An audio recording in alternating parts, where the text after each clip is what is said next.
As the early morning sun rays filter through the canopy of the tropical rainforest, the denizens of the jungle go about their daily chores.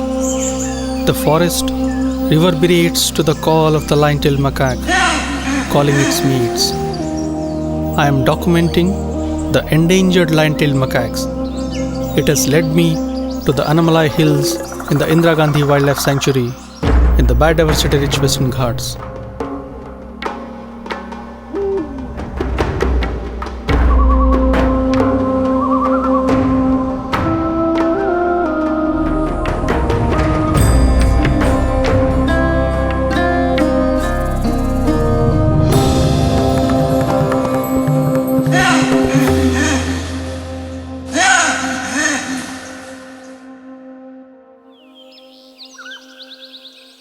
The Western Ghats is home to myriad species of flora and fauna and is recognized as a global biodiversity hotspot.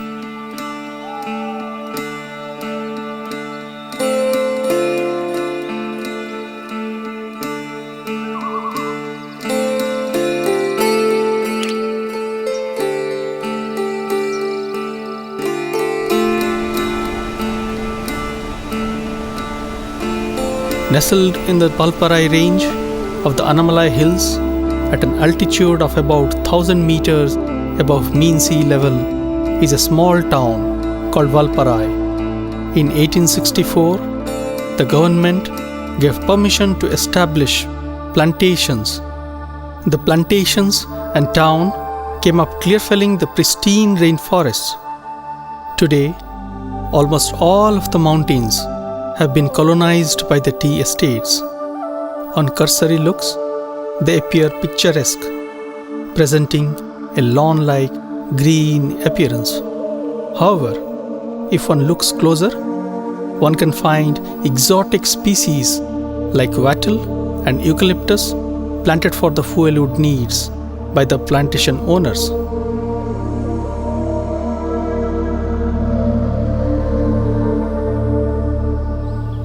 However, not everything is lost. In the midst of the tea plantations and human habitations, there are still patches of pristine rainforests and secondary forests, harboring large carnivores like tigers and leopards, herbivores like elephants, gaurs, barking deers, sambars, Nilgiri thars, and primates like Nilgiri langurs and lion-tailed macaques, and many more endangered species.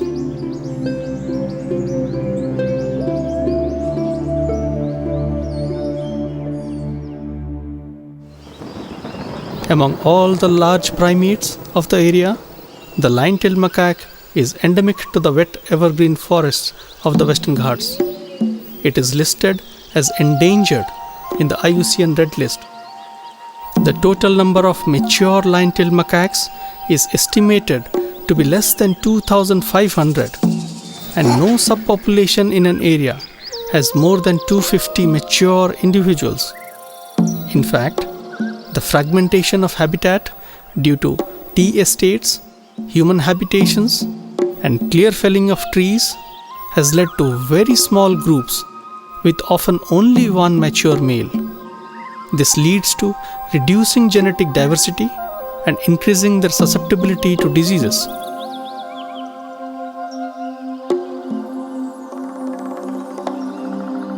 The main food of lion-tailed macaques is ripe fruits, berries, seeds, gum, and resins, which are rich in simple carbohydrates.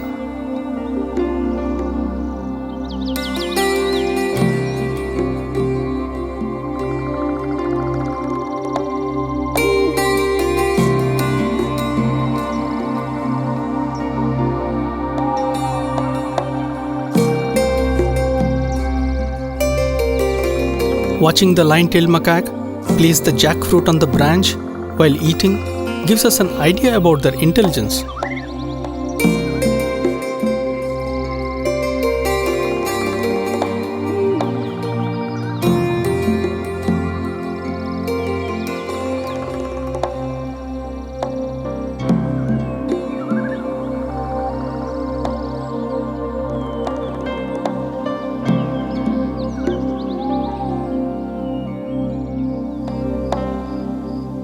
They also feast on invertebrates found in the leaf litter, termites and other insects found in the bark of trees.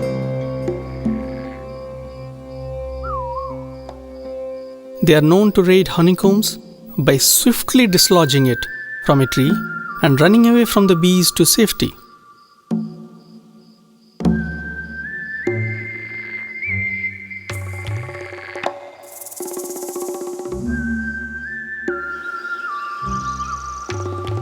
Unlike the common langur and Nilgiri langur, the lion-tailed macaques can't eat leaves, as digesting leaves requires a complex stomach. This evolutionary adaptation has resulted in the lion-tailed macaques tied down to the tropical rainforest habitat, where fruits and insects can be found throughout the year. The lion-tailed macaques spend a lot of time grooming themselves to keep themselves free of pests.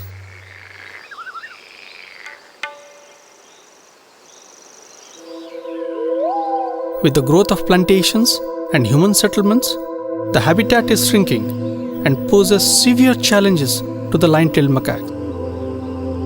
Perhaps, sensing the changing reality, the lion-tailed macaques are doing their best to adapt.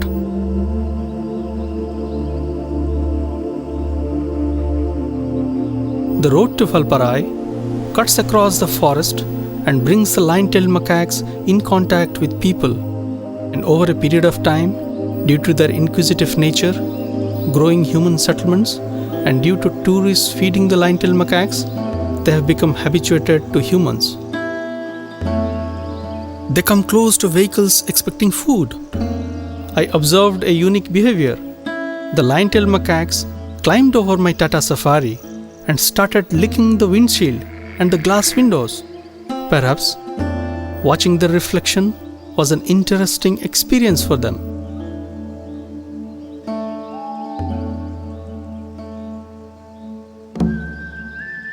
Two of them even engaged in opportunistic mating on top of my safari till they were disturbed by another. Since lion-tailed macaques require a series of mountings before ejaculation, any disruption by a dominant female or a competitor will lead to the effort going waste.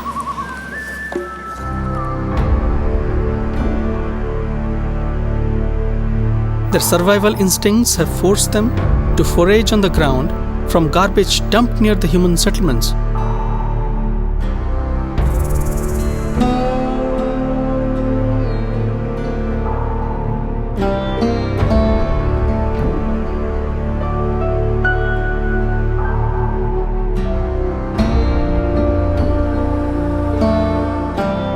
They often chew plastics and other harmful waste.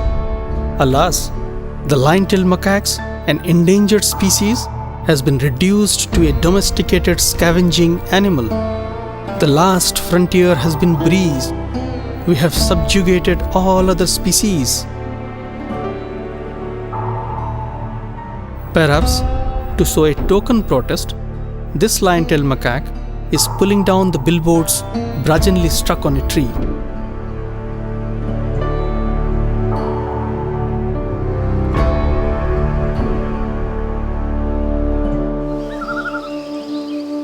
The tea estates, which form a major part of Valparai, use synthetic pesticides and fertilizers, thereby polluting the numerous streams that originate from here.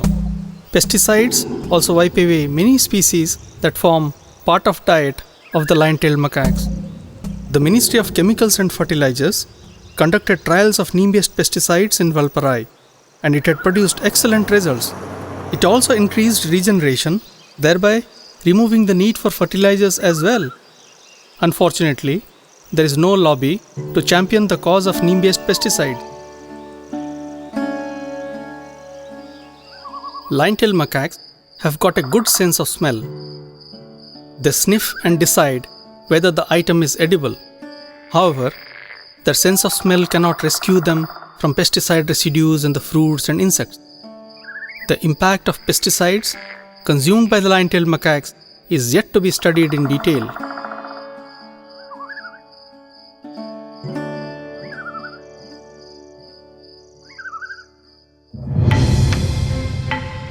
There is an unplanned and unrestrained expansion of Valparai.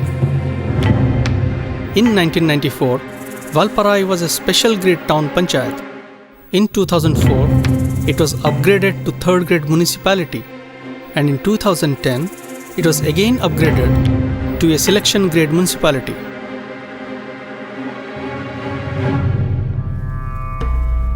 However, due to lack of civic infrastructure, uncontrolled littering, Valparai looks like any of our mismanaged big cities. Freshwater streams and rivers have been turned into gutters by garbage and sewage disposal. To make matters worse, a large number of slums have come up in the private lands. Illegal conversion of agricultural land into residential areas have become rampant.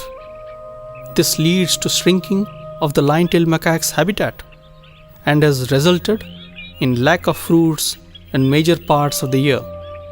The lion-tailed macaque is trying to adapt to the situation by raiding the houses of people for food.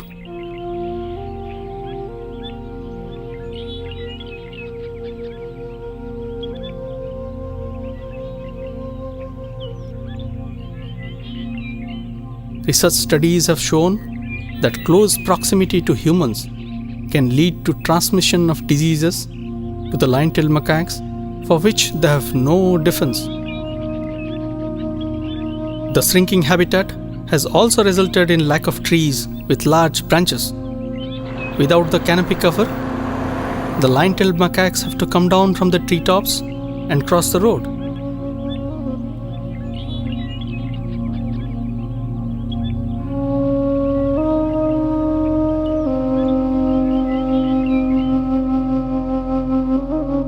The boom in tourism to Valparai has led to increased traffic on the road, and that has resulted in fatalities as well.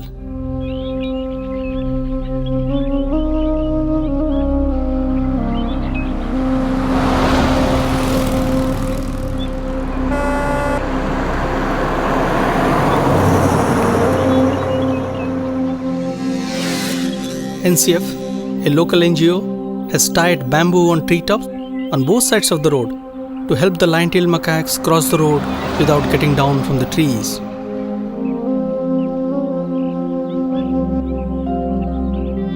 The road to Valparai also gives rise to another behavior of the lion-tailed macaque. When the metal road gets warm, the lion-tailed macaques prefer to roll over it to get rid of pests. Play fights, mating, as well as false mating behaviors are often seen. This increases the chances of being run over by speeding vehicles.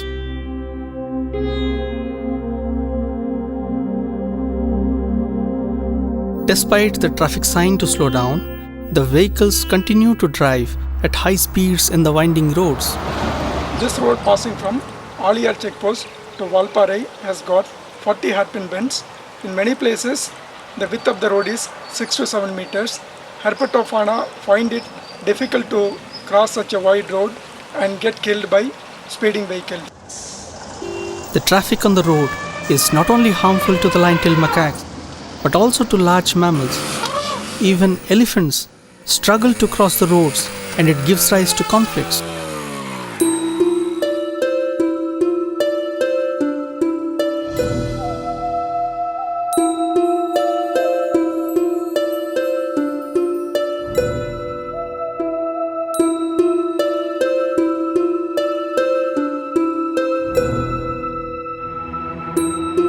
Gores with adult males weighing more than a ton also find it difficult to cross the road.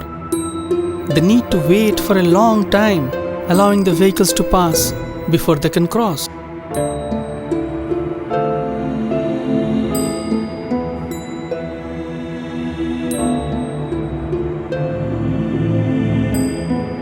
Nilgiri thar, an endangered species according to the IUCN Red List, is endemic to the Western Ghats. Though they are sure-footed and can climb the steep slopes easily, dodging the speedy vehicles is an uphill climb even for them. The smaller size of the lesser carnivores and the herpetofauna and macaques makes the roadkills less noticeable from moving vehicles.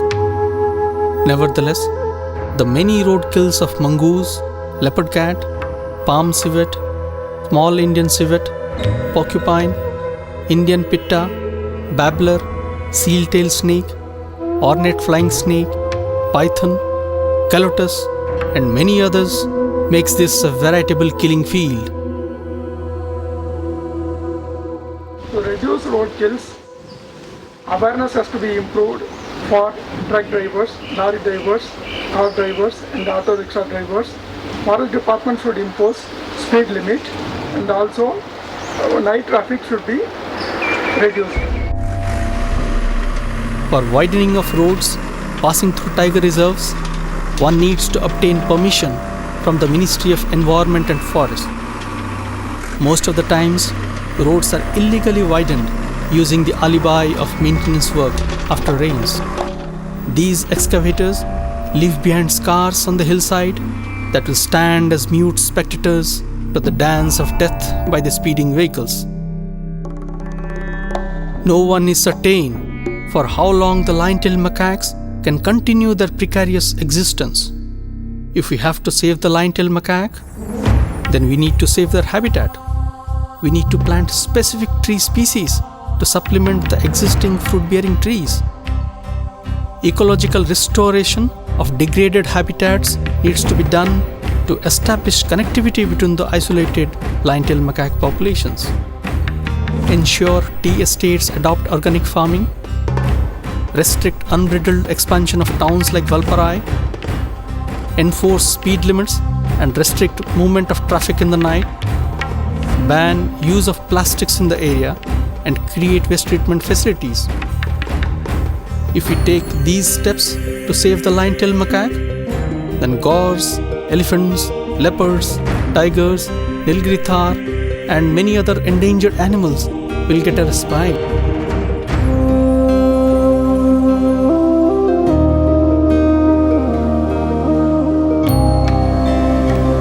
And the freshwater resources would be protected as well. Will the call of the lion-tailed macaque continue to reverberate in the jungles of the Valparai range?